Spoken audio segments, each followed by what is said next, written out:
समा नवायार्ड कारीली बाग क्षेत्र के नागरिकों को पानी न देने की साजिश, पालिका अधिकारियों पर एफआईआर।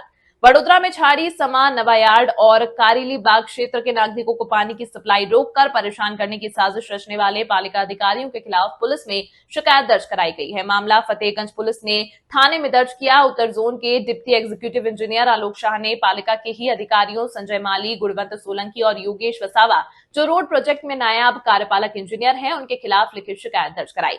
शिकायत में आरोप लगाया गया है कि इन अधिकारियों ने जानबूझकर छाड़ी, समा नवायार्ड और कारीली बाग क्षेत्र के नागरिकों को पानी की सप्लाई नहीं दी और लोगों को परेशान किया। अगाऊ गत 23 तारीखे ऑगस्ट महीनाના 23 તારીખે સાંજના સમયે નવાયાર્ડ વિસ્તારની અંદર પાણી વિતરણ ન થવાની ફરિયાદ 24 તારીખે સવારના સ્થાનિક લોકો અને સ્થાનિક કાઉન્સિલર દ્વારા મળેલી હતી। આ બાબતમાં જે ત્યાંના ટીમ મેમ્બર્સ છે અને જે એન્જિનિયર્સ છે એમણે વિસ્તારમાં તપાસ કરી હતી કે પાણી કયા કારણસર નથી મળ્યા, એટલે એમણે જુદી જુદી જગ્યાના વાલ ઓપરેશન અને વાલ ચેક કર્યા હતા, જેમાં 24 તારીખનો સમય 24 તારીખનો દિવસ અને 25 તારીખનો દિવસ 2 દિવસ સુધી સતત વિસ્તારમાં કાર્યવાહી કરવામાં આવેલી હતી, જેમાં જે વ્યવસ્થા છે અને જે વાલ જંક્શનિંગ હોય એ બધા યોગ્ય વ્યવસ્થામાં હતા, એટલે ફોલ્ટ મળી આવતો ન હતો। 25 તારીખે સાંજે નવાયાર્ડ જે નાળું છે એ નાળા પર એક વાલ જે જમીનની નીચે છે, મેઇન લાઇન ઉપર છે, ડિલિવર લાઇન ઉપર, એ વાલ પાસે તાજેતરમાં ખોદકામ થયેલા હોવાનું ધ્યાને સદંતર બંધ હાલતમાં જણાઈ આવેલો હતો। આ વાલને મળી આવ્યું હતું।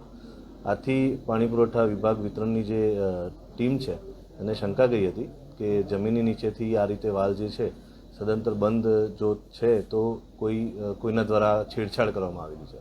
આ બાબતે સીસીટીવી માધ્યમથી ચકાસણી કરતા ત્યાં આગળ પાણી પુરવઠા શાખાના જ કારેલી બાગના જેસીબી ઓપરેટર છે જે ગુણવંતભાઈ, તેમનું જે છે એવી સ્પષ્ટતા કરી હતી, જે આધારે દરમિયાન તપાસમાં આવશે। હા, બિલકુલથી લોકોને પાણી નથી મળ્યું અને આવશ્યક સેવાથી લોકો વંચિત રહ્યા છે। સાથે 3 દિવસ સુધી પાણી પુરવઠા વિતરણની ટીમ જે સતત જેમના વિસ્તાર હોય એમાં તેઓનું કામ છે જે ટાંકીઓ છે તેના પરથી પ્રોપર ડિસ્ટ્રીબ્યુશન કરાવવાનું અને કોન્ટામિનેશનની કામગીરી અને અન્યની જે ખાતાની ફાળવણી કામગીરી છે કરવાની હોય। આ મુખ્ય કામગીરી એમની ડિસ્ટર્બ થઈ અને એમને વિસ્તારમાં 3 દિવસ સુધી પૂછપરછ અને તપાસ કરવી પડી, એટલે એમાં એમનો સમયનો પણ વ્યય થયો છે અને લોકોને પાણી નથી મળ્યું, સરકારી મિલકત સાથે છેડછાડ થઈ છે। આ બાબતને લઈને પોલીસને ફરિયાદ કરવામાં આવી છે। પોલીસને ફરિયાદમાં જેસીબી ઓપરેટર ગુણવંત, જે વાલ ઓપરેટર અને જે મજૂર છે એવા માળી અને નાયબ કાર્યપાલક ઇજનેર યોગેશ વસાવાના વિરુદ્ધમાં ફરિયાદ દાખલ કરવામાં આવી છે।